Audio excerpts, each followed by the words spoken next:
Numbers 8.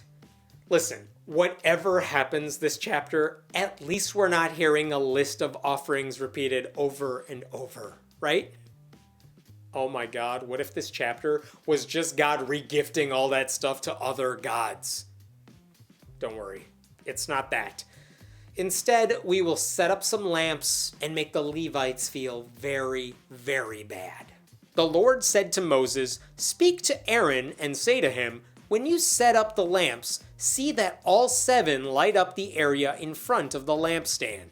Aaron did so. He set up the lamps so that they faced forward on the lampstand, just as the Lord commanded Moses. This is how the lampstand was made. It was made of hammered gold, from its base to its blossoms. The lampstand was made exactly like the pattern the Lord had shown Moses. So God told Moses to tell Aaron to make sure the lamps did the only thing lamps are supposed to do. That does not require a game of telephone. I think Aaron would have figured that one out on his own. But at least there was gold. Without a threat from God, Aaron might have overlooked the gold. The Lord said to Moses, "Take the Levites from among all the Israelites and make them ceremonially clean. To purify them, do this. Sprinkle the water of cleansing on them. Then have them shave their whole bodies and wash their clothes, and so they will purify themselves.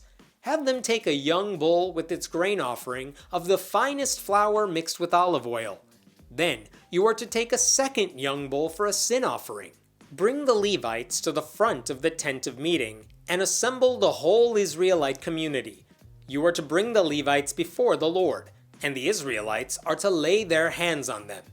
Aaron is to present the Levites before the Lord as a wave offering from the Israelites, so that they may be ready to do the work of the Lord.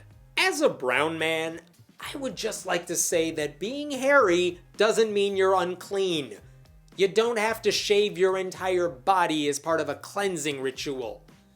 While we're at it, you also don't need a bull, or grain, or oil, or a second bull, or the hands of strangers in order to be clean. Water would help. More than a sprinkling of it anyway. And some soap, maybe. Body wash is nice. Hell, throw in a bath bomb if you want. But I have to imagine all these people smell horrible if the blood of bulls will make them cleaner. And I would like to know which Israelites are laying hands on the Levites. All of them? Some of them?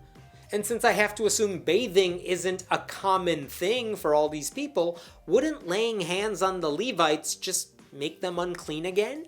Then the Levites are to lay their hands on the heads of the bulls, using one for a sin offering to the Lord and the other for a burnt offering, to make atonement for the Levites. Have the Levites stand in front of Aaron and his sons, and then present them as a wave offering to the Lord. In this way, you are to set the Levites apart from the other Israelites, and the Levites will be mine. Oh no. What exactly is God planning to do with all these perfectly shaved, clean men? After you have purified the Levites and presented them as a wave offering, they are to come to do their work at the tent of meeting. They are the Israelites who are to be given wholly to me. I have taken them as my own, in place of the firstborn, the first male offspring from every Israelite woman. Every firstborn male in Israel, whether human or animal, is mine. When I struck down all the firstborn in Egypt, I set them apart for myself, and I have taken the Levites in place of all the firstborn sons in Israel. From among all the Israelites, I have given the Levites as gifts to Aaron and his sons to do the work at the tent of meeting on behalf of the Israelites and to make atonement for them so that no plague will strike the Israelites when they go near the sanctuary. Right, we heard this before.